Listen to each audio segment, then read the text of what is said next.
अनंत चतुर्दशी पर गोवर्धन पहाड़ी पर एक भव्य छप्पन भोग का आयोजन किया गया, जिसमें शुद्ध घी से तैयार 21,000 किलोग्राम व्यंजनों का भोग लगाया गया। गिरिराज सेवा समिति के मुरारी लाल अग्रवाल कहते हैं, गिरिराज सेवा समिति ने भक्ति, प्रेम और समर्पण के लिए यह आयोजन किया। गिरिराज सेवा समिति भक्ति के लिए, प्यार के लिए, स्नेह के लिए, समर्पण के लिए, और जो द्वापर में ठाकुर जी ने जो लीला की थी, जिस लीला में प्रभु श्री कृष्ण ने धारण किया था गिरिराज का रूप, अपनी कन्नी ऊँली पर इस गिरि पर्वत को उठाया था, उसी प्रेम और प्यार के वशीभूत होके ब्रजवासियों ने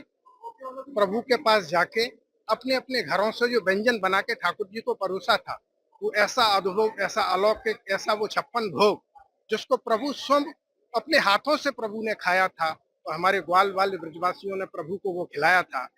वही भाव जो द्वापर युग से चला आ रहा है,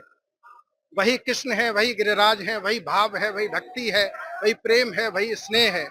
उसी स्नेह को साकार करने के लिए गिरिराज सेवा समिति और ब्रजवासी प्रभु को उसी भाव से, उसी ल्याड़ से, उसी बच्चों की तरह प्यार करते हुए, और आपने ये बात नोट की होगी, कल यहाँ पे इतनी बारिश थी और आज ये वेदर रिपोर्ट 80% बारिश दिखा रहा था, और ये इस बारी चमत्कार नहीं हुआ है।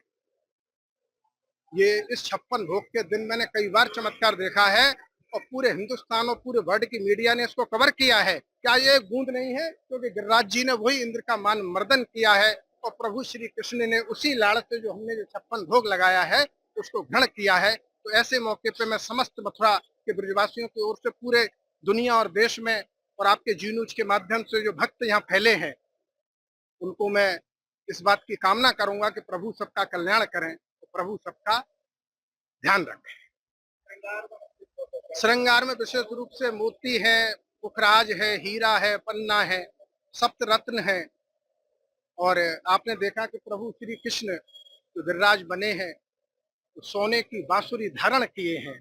और इस रूप में है कि लगता है कि हम उनसे नैन से नैन मिला रहे हैं। वो इस रूप में है कि लगता है प्रभु श्री कृष्ण हमारे लिए बांसुरी बजा रहे हैं। कैसे प्रभु के दर्शन आपने किए, आपने देखा ये शुद्ध गाय के घी से